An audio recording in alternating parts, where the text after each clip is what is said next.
अगर आप पाकिस्तान से बाहर किसी मुल्क की शहरियत हासिल करना चाहते हैं और उसके लिए ज़्यादा रकम भी इस्तेमाल करना नहीं चाहते तो कहाँ जाएं? उन ममालिक की तलाश की जाए जो चाहते हैं कि आप उनके मुल्क में सरमायाकारी करें, उनकी मईशत में हिस्सा डालें और बदले में आप और आपके ख़ानदान उस मुल्क की शहरियत हासिल कर लें।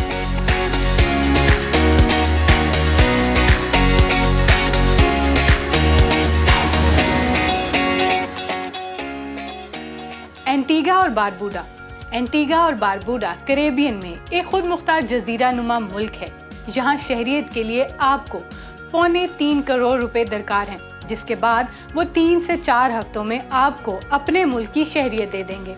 एंटीगा और बारबूडा दौलत मुश्तरका का रुकन है जो बरतानिया और दीगर रुकन ममालिक में शहरियों को मखसूस मराहत का हकदार बनाता है।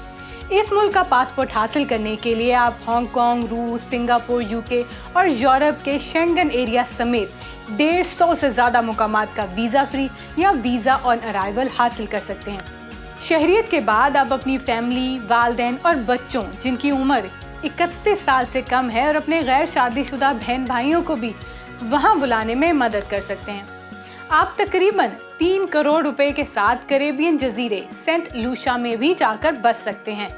इस मुल्क में भी 1 लाख अमेरिकी डॉलर के साथ आप 3 से 4 माह में शहरियत हासिल करके 140 ममालिक जिनमें हांगकांग, सिंगापुर, यूके और कई यूरोपियन ममालिक में वीज़ा फ्री या वीज़ा ऑन अराइवल हासिल करने के अहल हो सकते हैं।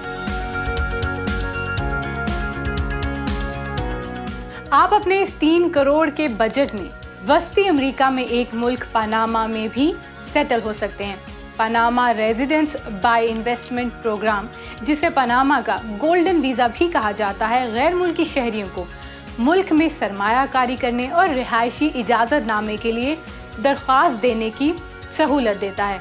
इस मुल्क से कम 30 दिनों और ज़्यादा से ज़्यादा 6 माह में आपकी दरख्वास्त पर अहलियत का फ़ैसला सुना दिया जाएगा और 5 साल बाद आप यहाँ की शहरियत के लिए भी अप्लाई कर सकते हैं।